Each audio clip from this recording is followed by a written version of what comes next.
Maisy, how are you? Yeah, I'm good. It's been a busy 5-week pre-season, but good to be at the end of it now and feel like we've definitely grown and built, and personally as well. Yeah, good. And you've popped into a couple of England camps in time gone by, haven't you? How is the presence beginning to feel now you're in the more and more?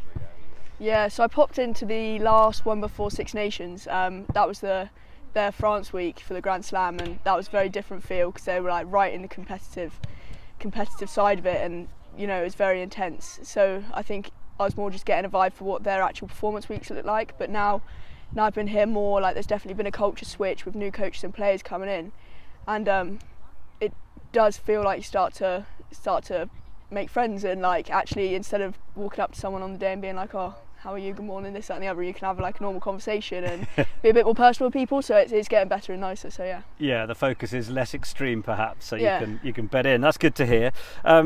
Nearly 3 months on from that Prem final, of course, that heartbreaking loss to Gloucester Hartpury. I mean, are you licking wounds from that? Is that gone? Is it new fresh season, new pencil case, that kind of thing? I think we'll always be licking wounds with how we performed, but no, look, it's new, it's different. I had a bit of time in with Chiefs at the very start of pre-season, getting a run around there, but at the moment the focus is very much here. Obviously been in here a lot, we're in Monday to Thursday, and then don't really see much of club unless we pop in, but yeah, no, the focus reset and looking ahead now, so yeah.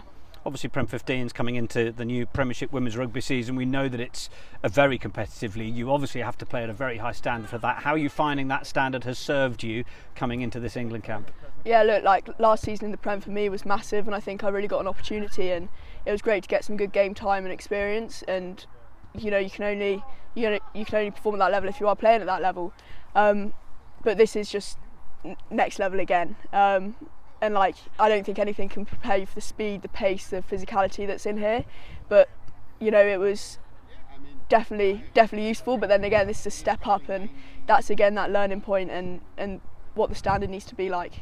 Yeah. Now, looking towards hopefully a first cap at some point over the course of the next couple of internationals, the lure of that possibility coming at Sandy Park must be pushing you on that extra 1 or 2%. Yeah, I mean, the idea of a first cap anywhere is insane and would be a dream, but yeah, of course it's at Sandy Park, the first game against Canada, but I think you can't let that sort of idea get in the way of anything.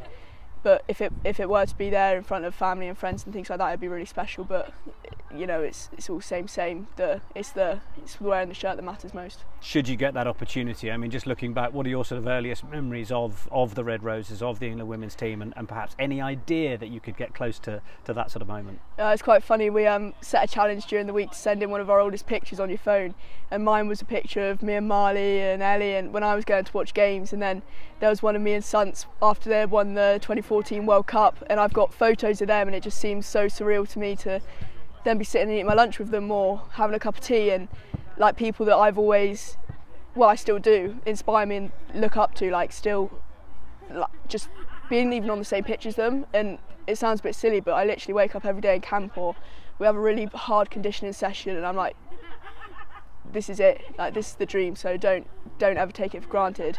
And it's a pinch me sort of moment. Yeah, and I'd imagine that the longevity or the potential longevity of an international career is never losing that feeling, right? Yeah, absolutely. And I think that's what makes it so good for me and so special, is that training's never a chore, and being in camp, I want to be here. Like the drive on Monday morning is always a good one. It's never a chore. So like that feeling of actually doing it is how I know this is what I want to do, and that's really special. And I'm just really happy that I can have that.